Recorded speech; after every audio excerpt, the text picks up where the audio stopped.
It's often said that the most profound changes in life happen quietly, like seeds growing beneath the surface.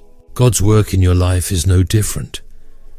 At times, His presence is unmistakable, like a light breaking through the clouds. Other times, it's subtle, hidden in the soil of your struggles and victories, quietly transforming your heart. If you've ever paused and asked, "Is God really working in me?" You're not alone. Many of us seek confirmation, some tangible sign that God is moving behind the scenes. This sermon is here to remind you, God's fingerprints are all over your life, and the signs are clearer than you think. A transformed life isn't an accident, it's a masterpiece in progress. C.S. Lewis once reshaped this truth. When you surrender the pen to God, the chapters of your life stop being drafts. They become eternal works of art. God's work may involve fiery trials, redirections, or even seasons of silence, but through it all, He is creating something eternal in you. Today, we'll explore 12 undeniable signs of His handiwork, and by the end, you'll see how every trial, every transformation, and every moment is part of a greater story, one authored by the Creator Himself. Let's dive in. Sign 1. You experience fiery trials. When God begins His work in your life, one of the first signs is the presence of trials that seem overwhelming, even strange. 1 Peter 4:12 tells us not to think it odd when these fiery trials come upon us, but to recognize them as a process of refining. These aren't ordinary hardships. They are spiritual tools designed to strengthen, shape, and mold you into Christ's likeness. Sometimes these trials are so intense that they feel isolating. You may feel misunderstood or even ridiculed, much like the testimony shared earlier.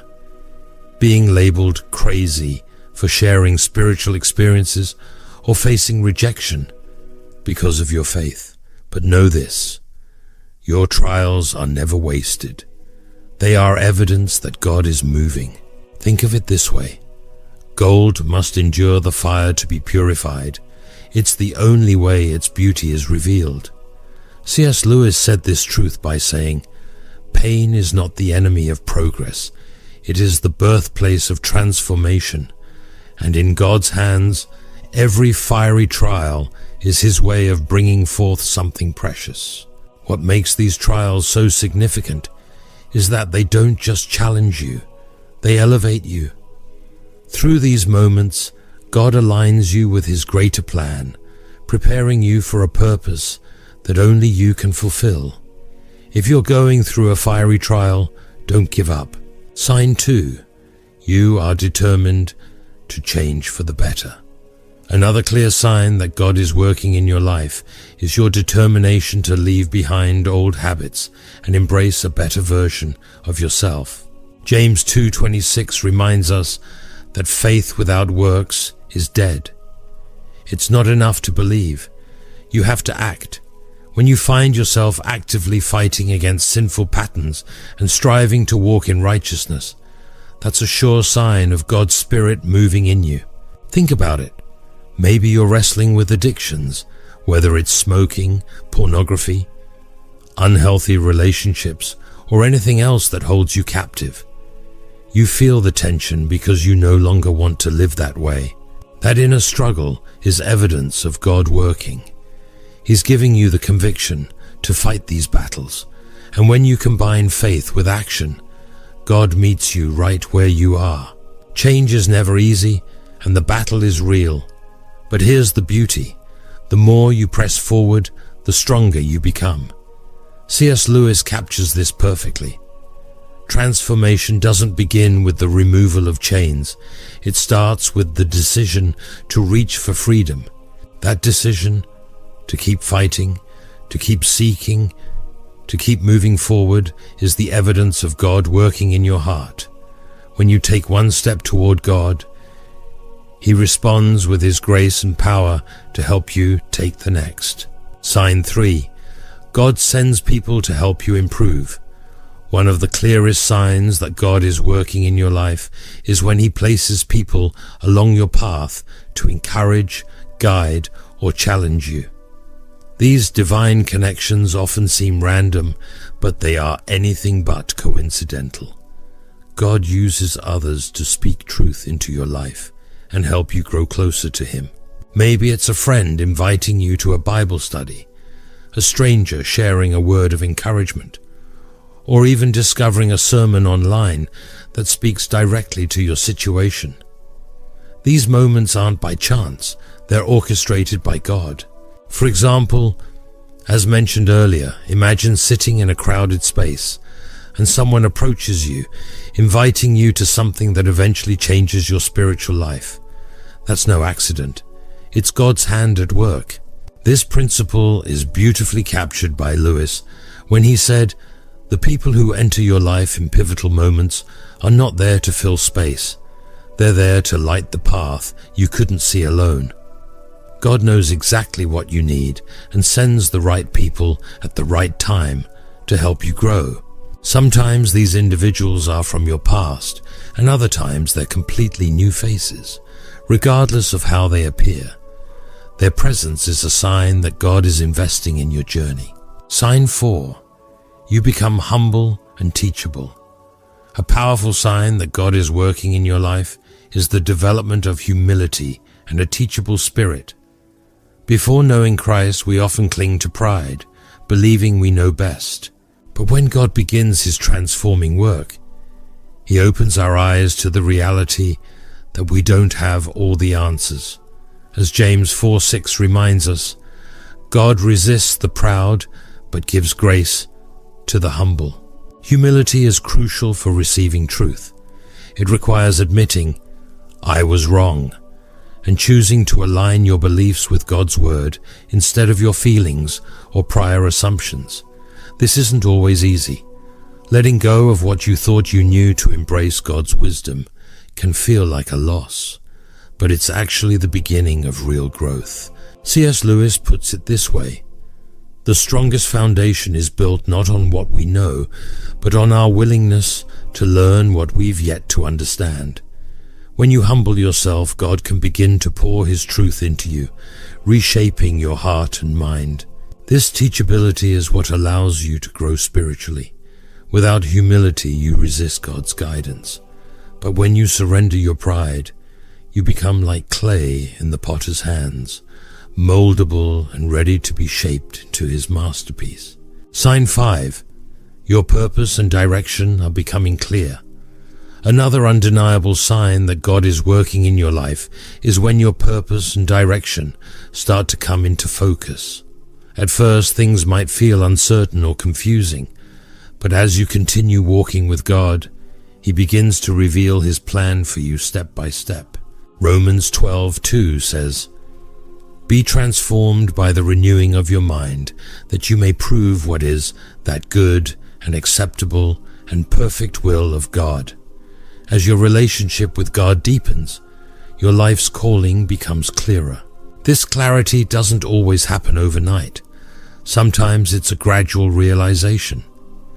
You might notice a growing passion for ministry, a desire to serve others, or the conviction to pursue a new path aligned with God's will. For example, the testimony shared earlier about suddenly feeling driven to produce daily content for God's glory is a perfect illustration.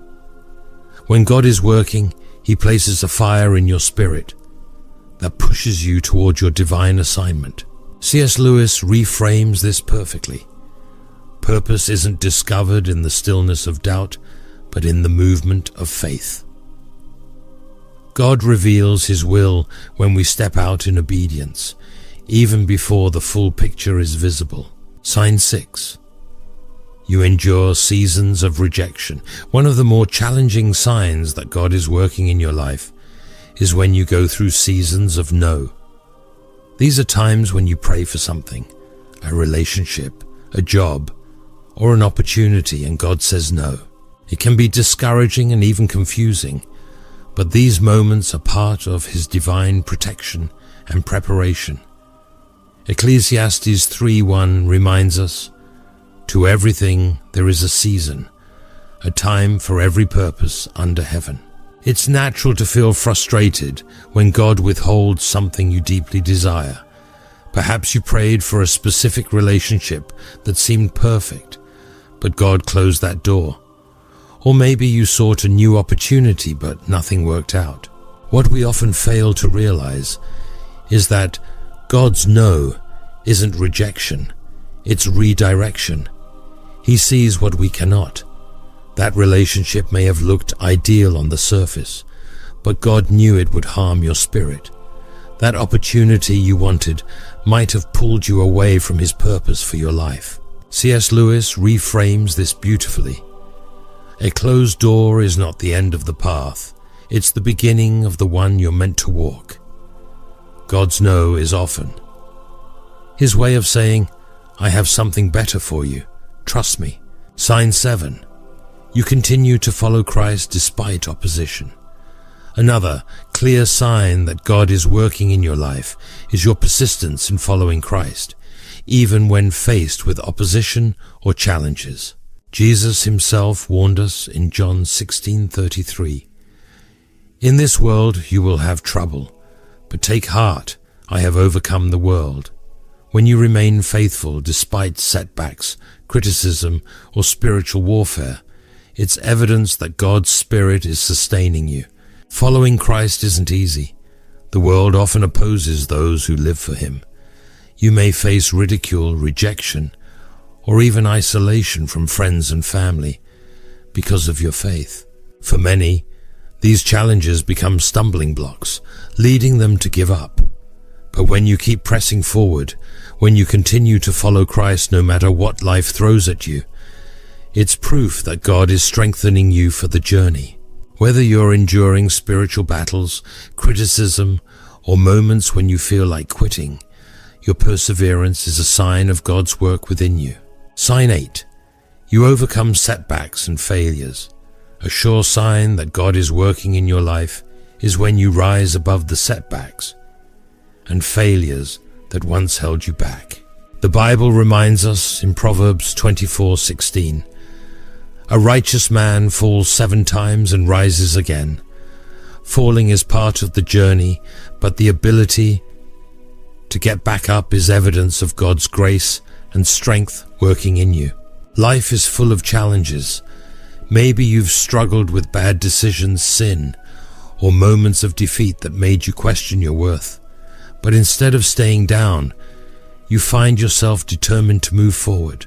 That resilience doesn't come from your own strength, it comes from God. When you rise after failure, you're walking in His power, not your own. It's important to recognize the difference. The righteous get up, but the wicked fall deeper into trouble. God's Spirit pulls you out of darkness, giving you the courage to face your failures and learn from them. Overcoming setbacks is a sign of God refining you. Each time you rise, He's shaping your character and preparing you for greater things. Sign 9. God uses you to help others. One of the clearest signs that God is working in your life is when He begins to use you as a vessel to bless and encourage others. As 1 Timothy 4:12 says, let no one despise your youth, but be an example to the believers in word, in conduct, in love, in spirit, in faith, in purity. When you step into this role sharing the gospel or offering support to others, it shows that God's Spirit is flowing through you. You don't have to be a pastor or have a massive platform to be used by God. Maybe you've found yourself encouraging a friend in their faith, boldly sharing your testimony online, or standing firm for Christ in environments where others are silent. These actions may feel small, but they carry eternal weight. Often God will call you to speak truth when others are afraid, even if it costs you relationships or followers. When you boldly share your faith, even at a personal cost, it's a sign that God is working in you and through you. Many times being used by God means stepping out of your comfort zone. It may involve rejection or loss, but what you gain a community of believers, and the joy of obedience far outweighs what you lose. Sign 10. People see you are different. A powerful sign that God is working in your life is when others begin to notice that you are not the same person you used to be. As Matthew 5:16 reminds us, "Let your light so shine before men that they may see your good works and glorify your Father in heaven." When God is transforming you from the inside out, that change becomes visible and people take notice. It may start with subtle things. Your speech becomes more kind, your attitude more patient, and your habits more disciplined. Over time, these changes grow, and others see that something in you is undeniably different. This isn't about drawing attention to yourself, but about reflecting Christ. Your life becomes a living testimony that points others to God's power and grace. C.S. Lewis captures this beautifully. You don't have to announce transformation. It will radiate from your actions like light from the sun.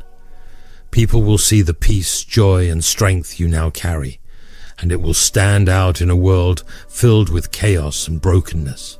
When others recognize that you're different, it's not for your glory, but for God's. They'll wonder what's changed in them, and the answer will always point back to Christ. Sign 11. You are enjoying your walk with God. Another unmistakable sign that God is working in your life is when you begin to truly enjoy your walk with Him.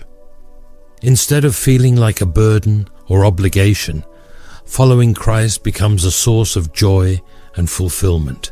This joy is not rooted in perfect circumstances, but in the peace and satisfaction that come from living in step with the Spirit.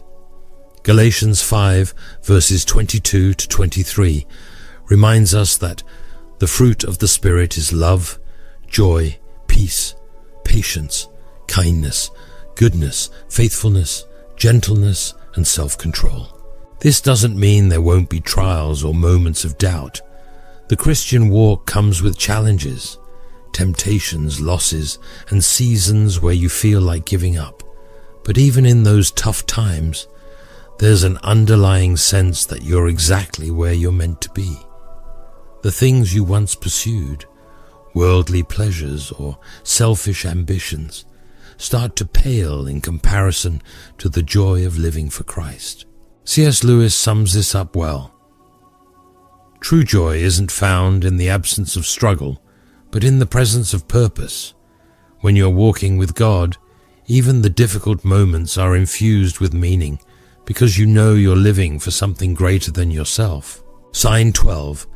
You are broken-hearted but never give up the faith. A profound sign that God is working in your life is when you endure heartbreak, yet remain steadfast in your faith. Psalm 34:18 declares, "The Lord is close to the broken-hearted and saves those who are crushed in spirit." Heartbreak, whether from betrayal, disappointment, or loss, is often one of the ways God humbles us and draws us closer to Him. When you experience heartbreak, it's tempting to turn away from God, blaming Him for the pain, but instead you find yourself holding on to your faith, even if it's by a thread. This perseverance is evidence of God's Spirit sustaining you, reminding you that He is near and working all things for your good. Sometimes, heartbreak isn't about punishment, but about protection. God may allow certain relationships or opportunities to end because they weren't aligned with His purpose for your life. As C.S. Lewis said, "A heart that breaks can be a heart that's rebuilt stronger, with walls that no longer protect the wrong things, but make space for what truly matters." God uses these moments of brokenness to refine your character, grow your dependence on Him, and redirect your life toward His plan. If you're going through heartbreak, but refuse to give up on God, that's a sign He's at work. The 12 signs we've explored today are evidence of God's powerful work in your life. Whether you're enduring trials, seeing your purpose unfold, or finding joy in your walk with Him, Each of these moments is a testimony to His faithfulness. God is shaping you, refining you, and preparing you for greater things. Even in seasons of heartbreak or unanswered prayers, His hand is at work, drawing you closer to Him. As you reflect on these signs, take time to recognize where God is moving in your life. Maybe you've experienced fiery trials, found clarity in His purpose, or noticed others being drawn to the light He's placed within you. Wherever you are, be encouraged.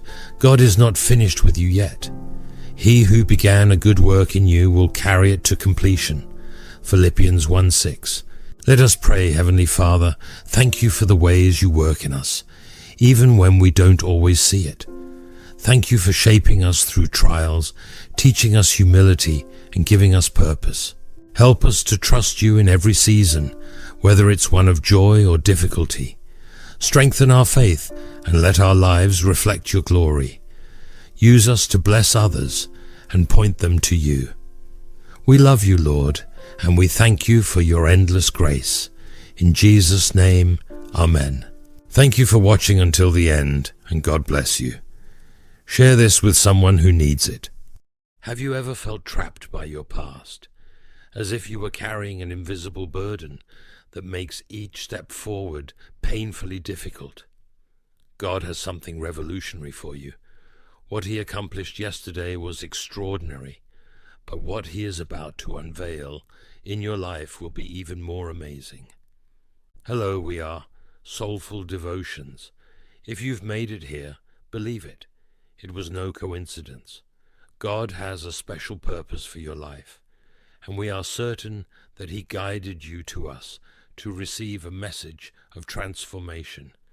If our content touches your heart, we ask that you like it, subscribe to our channel, and share it with those you love. Together we can spread the word and the love of God even further. Now, without further ado, let's dive into the Word of God. Our human nature constantly drags us backward, like an anchor stuck at the bottom of the ocean. C.S. Lewis deeply observed, "For there is one thing certain. Time only moves forward. We cannot walk backwards. Any attempt to retrieve a former state of things is at best a fantasy. This anchor prevents us from experiencing the fresh winds that God blows into our sails. Emotional scars become identities. Past mistakes turn into permanent labels. Old disappointments continue to color our expectations of the future. The present never stands still," warns Lewis. "Either you are climbing up the hill or going down it, but you cannot stand still. Every moment we spend looking in the rear-view mirror is a moment lost from the landscape ahead of us." God invites us through Isaiah 43:18-19 with an impressive urgency. "Do not remember the former things, nor consider the things of old. Behold, I am doing a new thing. Now it springs forth.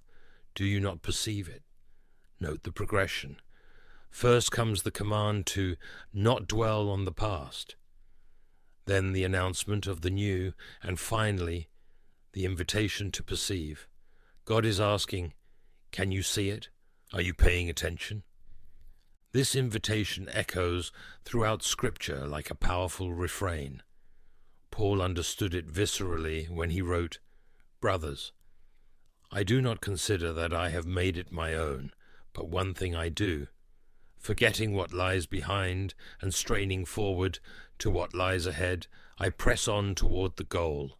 Philippians 3:13-14. Notice the intensity of the choice. One thing I do, indicating a radical and intentional decision to leave the past behind, even its triumphs, to seize the future promised by God. God's new transcends any incremental improvement. It is a complete metamorphosis of your being. As Lewis explains in the last chapter, I compared the work of Christ in making new men to the process of turning a horse into a winged creature.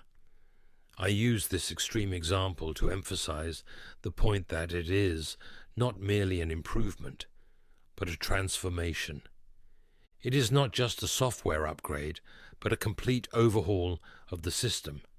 This transformation bursts into our lives as a dying marriage that finds new intimacy and connection, a stagnant vocation that discovers renewed purpose, a wounded heart that experiences supernatural healing, a fragmented identity that finds completeness. Lewis deepens, the next step would not only be different, but different with a new kind of difference. The Christian vision is precisely that the next step has already appeared, and it is truly new, not something that arises from the natural process of events, but something that enters nature from outside. This new is not the result of human effort or natural evolution. It is a divine invasion into our reality. The people of Israel offer us a fascinating case study. Recently freed from brutal slavery in Egypt, many long to return when they face the challenges of the desert. The promised land shone on the horizon, but the fear of the unknown made them ardently desire the onions and garlic of Egypt, forgetting the whips and forced labor. Lewis captures this painful irony. It's curious how we feel longing for Egypt when we're in the desert, isn't it? We prefer known slavery to unknown freedom. The security of familiar chains often seems more attractive than the uncertainty of freedom. In the Screw Tape Letters, Lewis unmasks the enemy's strategy. We want to suck them dry. He wants to strengthen them. Satan would keep us tied to the familiar and comfortable, even if it slowly destroys us, while God invites us to a challenging freedom that strengthens us through hardship. This psychological bondage was what condemned an entire generation to wander the desert, never experiencing the abundance of the land flowing with milk and honey. How often, like Israel, do we romanticize our own Egypt? We idealize toxic relationships, cling to destructive habits, or refuse to let go of limiting identities, all out of fear of the unknown that God places before us. Fresh manna falls daily, but we continue to crave the dishes of Egypt. To receive the new, we first need to let go of the old through forgiveness. Ephesians 4:31. 32 instructs us, get rid of all bitterness, rage and anger, brawling and slander, along with every form of malice. Be kind and compassionate to one another, forgiving each other, just as in Christ God forgave you. Resentment is perhaps the heaviest of the chains that bind us to the past. Affection destroys the barrier of self and expands the ego towards the other, observed Lewis, highlighting how genuine love dissolves the egocentrism that fuels grievances and resentments. Each bitterness we harbor is like a contract we sign with pain, committing ourselves to relive it indefinitely. Forgiveness is not a benevolent concession we offer to others. It is a liberation we grant ourselves. It recognizes that continuing to mentally punish those who have hurt us only prolongs our own suffering. No one can ever own human love. Love will be like God, all or nothing. When we cling to resentment, we completely block the flow of divine love in our lives. Equally important is freeing ourselves from guilt for our own mistakes. Therefore, if anyone is in Christ, he is a new creation. The old has passed away. Behold, the new has come. 2 Corinthians 5:17. This promise is not poetic hyperbole, but a legal reality in the heavenly court. Lewis captured this truth when he wrote, God is not waiting at heaven's gates with a list of charges, but with welcoming embraces. He adds, the new step, the step from being creatures to being children, is voluntary. When it is offered, we may refuse it. Daily we face the choice: continue living under the shadow of our past mistakes, or embrace our identity as beloved children, washed and purified. The accusing voice whispers constantly, "You haven't changed. You will fail again. This is who you really are." But the truth is that in Christ, your past does not have the final word on your identity or your destiny. You asked for a God of love, and you have one. The great Spirit you so lightly invoked, the Lord of terrible aspect, is present, not a senile benevolence that sleepily wishes you to be happy in your own fashion, but a God who refuses to let you be trapped in the self-destructive patterns of the past. It is crucial to abandon the mindset of defeat that often drags from the past into the present. Jeremiah 29:11 states, "For I know the plans I have for you, declares the Lord, plans to prosper you and not to harm you, plans to give you hope and a future." God sees beyond our failures and limitations. He sees the glorious potential He planted in us. Lewis beautifully expresses, "The more we get what we now call ourselves out of the way and let Him take us over, the more truly ourselves we become." He invented all the different men that you and I were intended to be. The divine paradox is that by completely surrendering, we discover our deepest authenticity. By losing our life, we finally find it. Affection is vulnerable to change, for it is tied to physical presence and proximity. Our past failures and defeats are only temporary moments, not a perpetual sentence. When we embrace this truth, we begin to see our circumstances through God's eternal perspective, not through the limited lenses of our past experiences. God's new requires a faith that sees beyond present circumstances. Hope is one of the theological virtues, writes Lewis.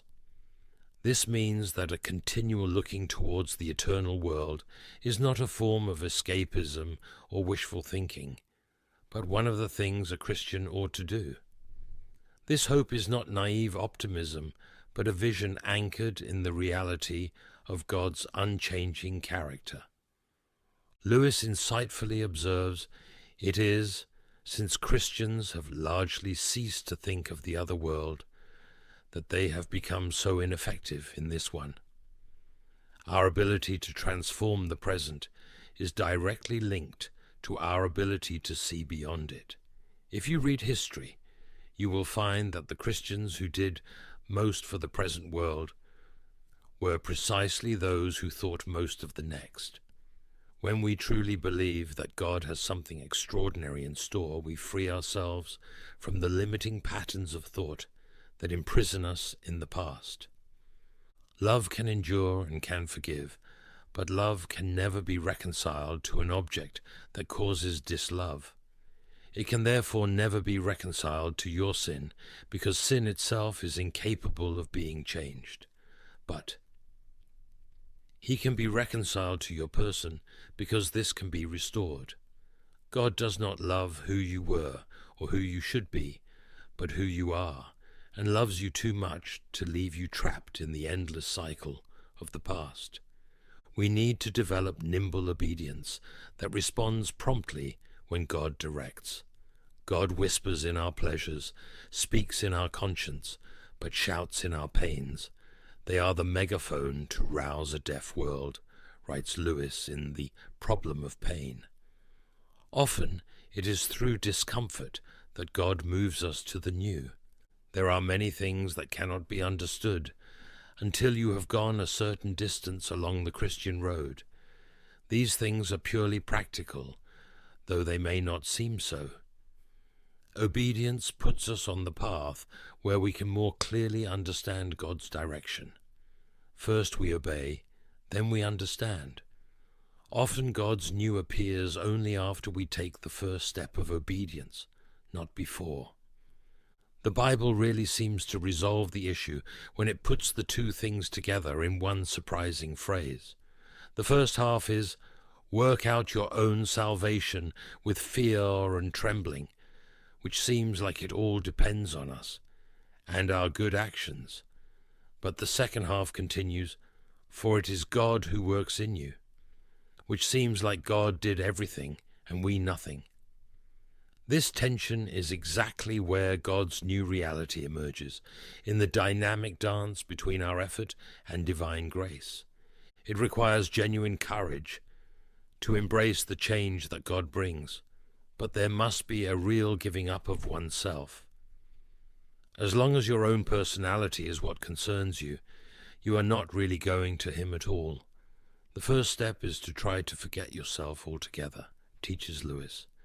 This surrender of control and self-preservation opens us to the infinite possibilities of the divine.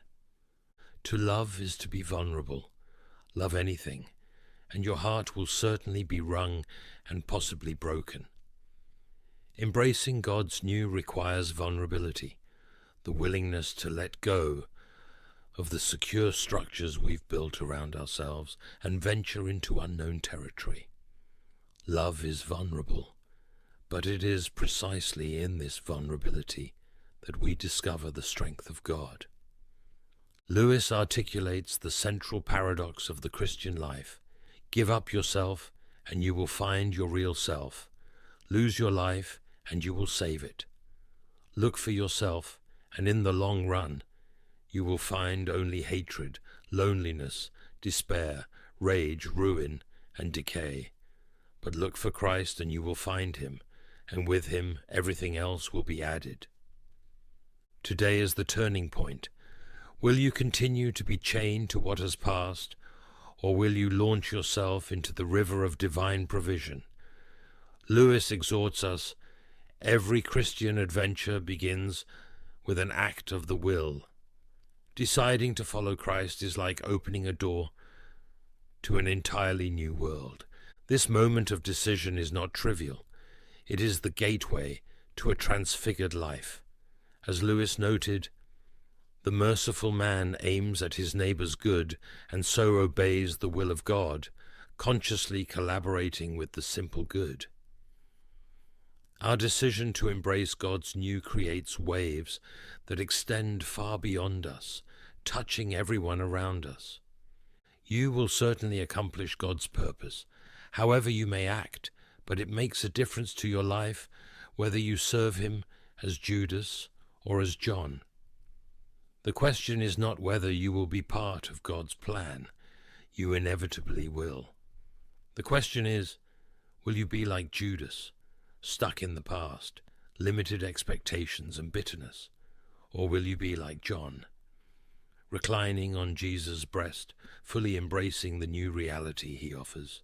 Our Father refreshes us on the journey by providing some pleasant inns, but He does not encourage us to mistake them for our home, wrote Lewis.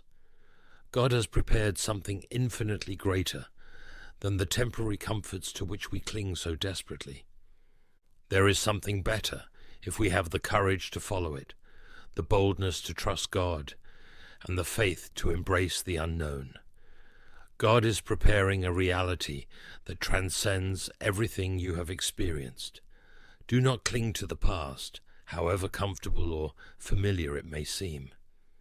As Lewis reminds us, I must be careful, on the one hand, never to despise or be ungrateful for these earthly blessings, and on the other, never to mistake them for something more of which they are only a kind of copy, or echo, or mirage. The best experiences of your past are just pale shadows of what God still has to reveal. Most of us find it very difficult to want heaven at all. One reason for this difficulty is that we have not been trained. All our education tends to fix our minds on this world. We need to reorient our perspective to see beyond the immediate and familiar, to the glorious reality that God is unfolding. The best is yet to come.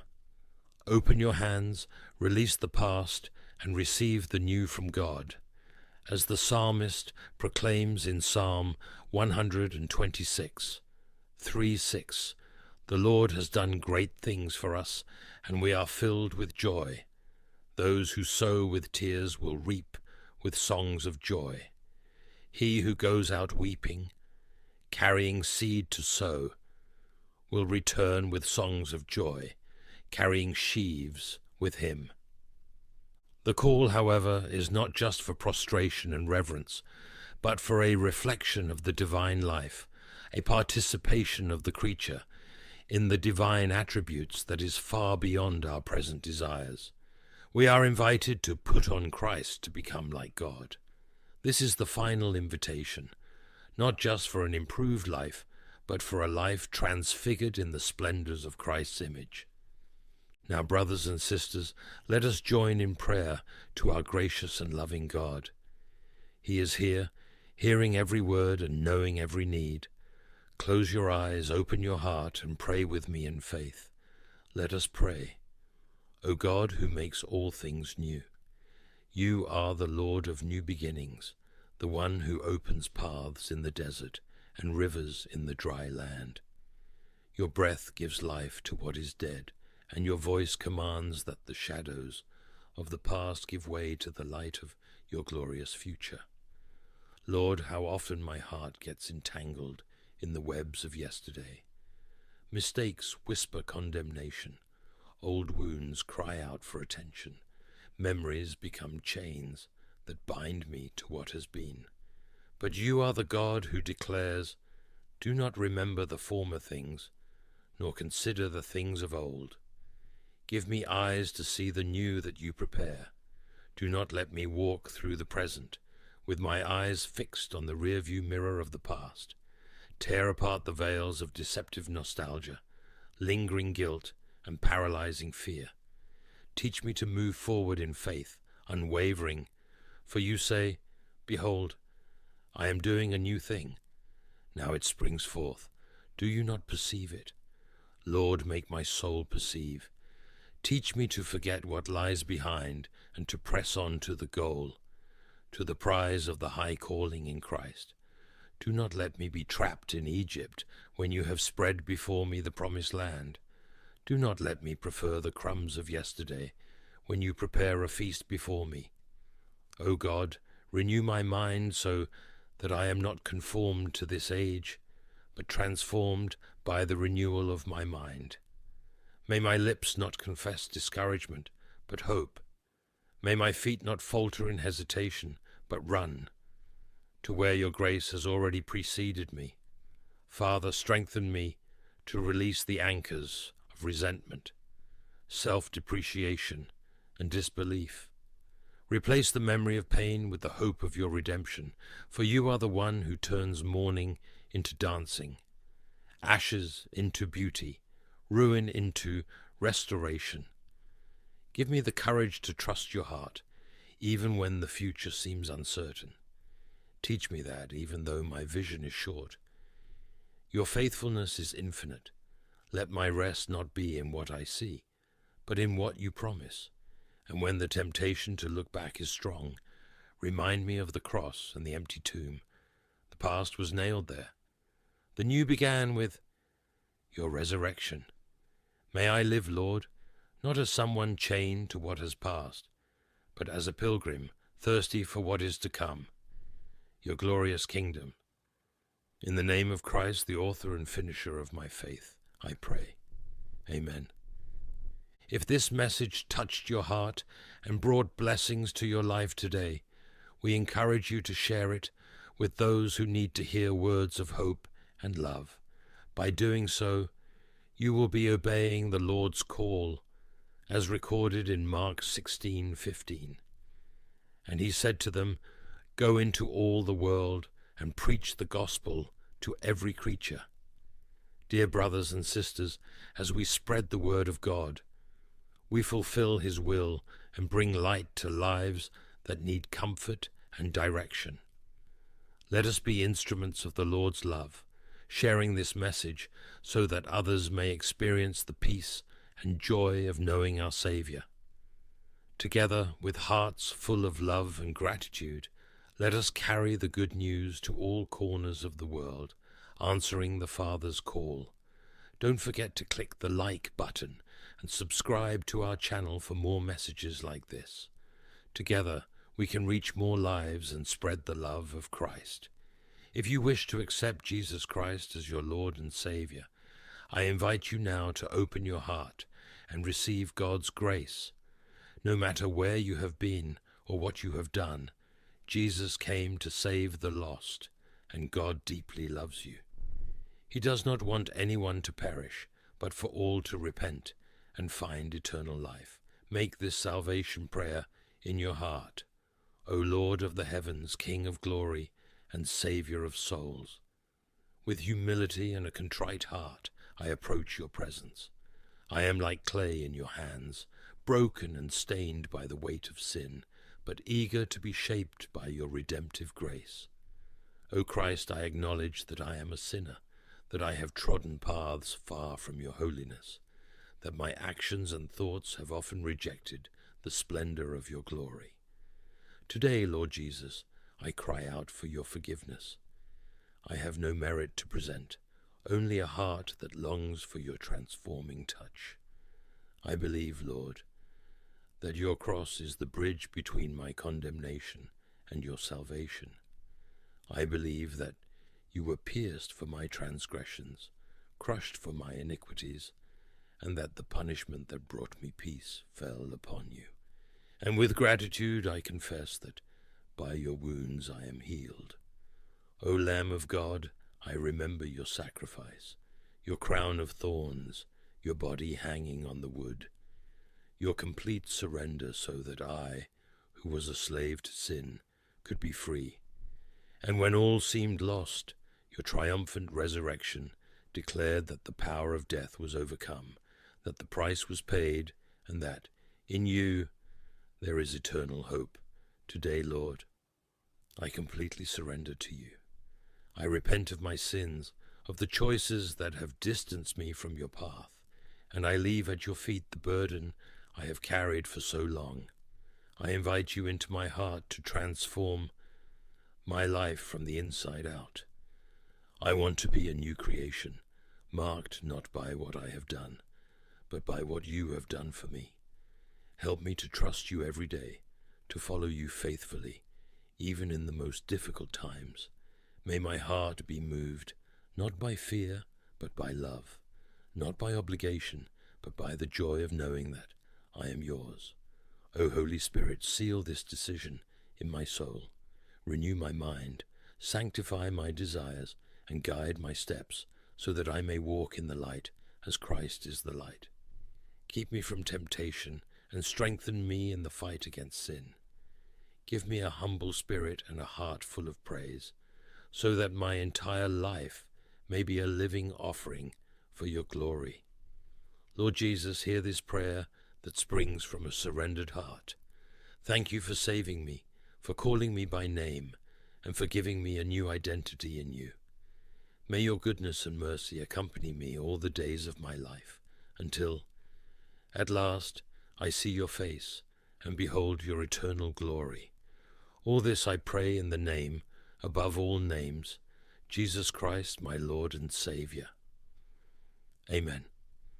Thank you to everyone who followed this message and prayed with us. It is an honor to be part of your spiritual journey. May God continue to bless you and your family abundantly. Until the next video,